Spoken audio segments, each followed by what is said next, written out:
Good morning. আজকে হচ্ছে বৃহস্পতিবার। এটা হচ্ছে অনেক দিন আগেকার ব্লগ, যেহেতু মাঝখানে আমি অনেক দিন মানে ঠিকমতো শ্যুট করতে পারিনি।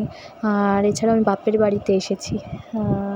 এখন রাইট নাও আমি বাপের বাড়িতে আছি, কিন্তু ব্লগটা যেহেতু ছিল সেজন্য আমার মনে হলো আপলোড করা উচিত। এর পরপর আমি সব ব্লগগুলো দেবো, আমার বাপের বাড়ি যাওয়ার সব কিছু শেয়ার করবো তোমাদের সাথে। এখন আমি খুব বেশি আনন্দে আছি, ঘুরছি ফিরছি, মজা করছি। হ্যাঁ, শ্বশুরবাড়িতেও আনন্দেই থাকি, কিন্তু সেভাবে ঘোরাফেরা হয় না, যেহেতু এ বাড়িতে আমার কেউ নেই।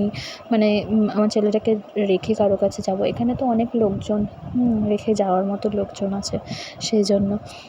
আর তাছাড়াও সকালবেলা আমি তোমাকে যদি দেখাচ্ছিলাম, সকালবেলাটা একদম ভোরবেলা, তখন 5টা বাজে, একদম পুরো সকাল হয়ে গেছে, বোঝাই যাচ্ছে না যে তখন সকাল, মর্নিং হয়ে গেছে।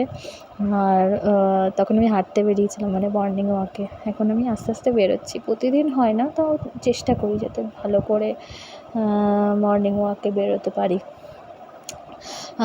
এবার এখন আমি সবজি কাটছি রান্নার জন্য, ওরা অফিসের সময় হয়ে যাচ্ছে সেই কারণে।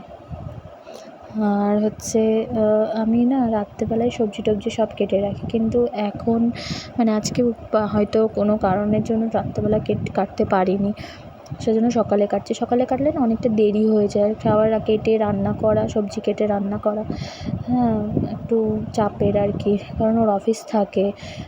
সকালে ব্রেকফাস্ট করতে হয়, তারপরে দুপুরে লাঞ্চও থাকে, তারপর বেরিয়ে যায়, তারপরে ছেলের খাওয়ানো থাকে, যেহেতু এখনও মানে ভাত টাত সব রকম খাবারই আমাকে খাওয়াচ্ছি, সেই জন্য এখন আমি ছেলের খাবারটাও একবারে কেটে নিই, যাতে সুবিধা হয়। চালে ডালে একবারে প্রেশারে বসিয়ে দিই। আর এছাড়া আদার্স সকালবেলা ও দুধ মুড়ি খায়, বিভিন্ন রকমের খাবারও খাওয়াতে থাকি ওকে, ফল টল মোটামুটি ডাক্তার যা ইনস্ট্রাকশন দিয়েছে সেইভাবেই খাওয়াতে থাকি। আর আমি এইভাবে ডিটেলসে কাজ দেখাতে পারি না হয়তো, এই জন্য এখন থেকে চেষ্টা করছি একটু একটু করে যাতে ডিটেলসে তোমাদের সাথে কাজ শেয়ার করতে পারি।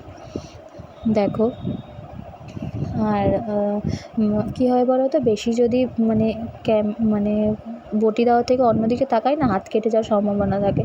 আর আমার খুব এসবের মানে আছে যে আমার হাত কেটে যায় বারবার, যেহেতু এদিক ওদিক আমি তাকাতে থাকি, সেই কারণে।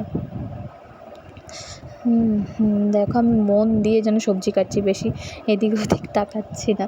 হ্যাঁ, আগে না খুব এদিক ওদিক তাকাতাম আর হাত কেটে যেত, জানো। কী বলবো, এসব আমার সঙ্গে হতেই থাকতো। যেহেতু এই জন্য এখন আমি চেষ্টা করি মানে একদম কনসেন্ট্রেট করার, যখন কিছু কাটাকাটি করি তখন। আর যেহেতু সকালবেলা এখনও ছেলে ওঠেনি, রাইট নাও উঠে যাবে,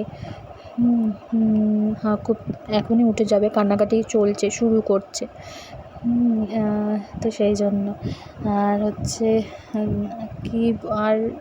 কী বলো তো, এইটা হচ্ছে বাপের বাড়ি যাওয়ার 2 দিন আগের ব্লগ, 2-3 দিন আগের ব্লগ। তো এই জন্য আমি বসে বসে ভাবছি যে কী নেবো না, সবজি কাটছি আর ভাবছি, এটা আমার ভালো মনে আছে। এই দেখো, ছেলে উঠে গেছে, ঘুম থেকে উঠে নিজের বালিশে কোনো সময় থাকে না, এরকম নিচের দিকে নেমে যায়। ওর এটা মানে যেহেতু এখন একটু মুভ করা শিখেছে, এখন বসাও শিখেছে। আর সকালে ঘুগনি করেছিলাম খাওয়ার জন্য, ঘুগনি মুড়ি আমার বর খুব খেতে ভালোবাসে, টিফিনে খেয়ে যাবে। আর এখানে একটু করবো হচ্ছে কুমড়ো ভাজা, আর ঘুগনি আমার জন্য বেড়ে নিয়েছি, আর পেঁয়াজ কেটে নিয়েছি, ঘুগনির ওপর দিয়ে খেতে ভালোবাসে না। আর এই গাড়িটা ছেলের জন্য নিলাম, ওর একটা হাঁস ছিল খুব সুন্দর, ওটা না নষ্ট হয়ে গেছে, সেজন্য এইটা নিয়েছি, এটাও গানও হয়।